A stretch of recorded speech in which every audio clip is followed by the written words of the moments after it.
Баршаңызға сәлем. Бүгін өте керемет қатпарлы самса жасайтын боламыз. Бізге керегі қант және де тұз, ерітілген сары майымызды саламыз.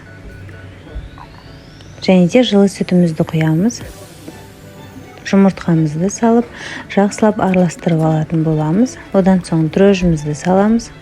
Араластырып, ұнымызды аз-аздан салып, осылай қозғап, қамырымызды иелеп аламыз. Қамырымыз кішкене жұмсақтау болу қажет, қолға жабысып тұратындай. Одан соң қамырымызды алып, осындай ұзынша қылып иелеп аламыз. Және де 10 бөлікке кесеміз. Домалатып, осылай жинап, жарты сағатқа бетін жауып қойып қоямыз.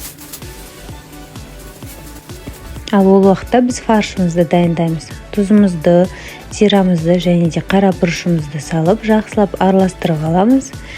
Және де пиязымызды алып, майдалап, турап, менде 2 пияз, соны салып, жақсылап араластырып аламыз. Жарты сағаттай тұрды қамырымыз. Енді қамырымызды бір-біреуден алып, осылай жайып алатын боламыз. Жұқа болу қажет. Тезірек жаю үшін осылай екі жанын қайырып жайсаңыздар болады. Сол кезде тезіректеу жайылады. Барлығын осылай дайындап аламыз. Жұқа етіп жайып.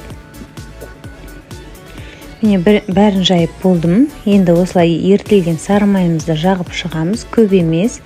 бір жарым қасықтай болу қажет. Біріншісін осылай төңкеріп алдым. Астына да жағып, және де келесін осылай үстіне тастаймыз. Осылай барлық қабатты жағып шығамыз.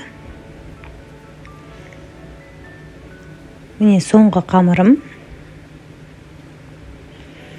Майын жағып, жақсылап орап шығамыз. Жақын қылып орау керек. Орап болғаннан кейін бір басып аламыз қазір. Және де 20-25 бөлікке бөлсеңіздер болады. Үлкенде болсын десеңіздер 18 сондай қылып бөлсеңіздер болады. Енді осылай шетін ғана басып шығамыз. Ортасы қалу қажет. Сәл ғана басамыз ортасын. Және фарштарымызды салып алып, түйіп шығамыз. Міне дайын. Енді 180 градуста беті қызарғанша пісіріп аламыз. Қалған бөліктерін осылай пакетке салып, морозильникке салып қоямын. Кез келген уақытта алып, пісіріп алсаңыздар болады. Жақсылап жабу керек бетін. Міне пісті біздің самсамыз. Өте дәмді болып шығады. Міндетті түрде жасап көріңіздер, өкінбейсіздер. Видеоның соңына дейін қараған болсаңыздар, маған подписка жасап кетіңіздер.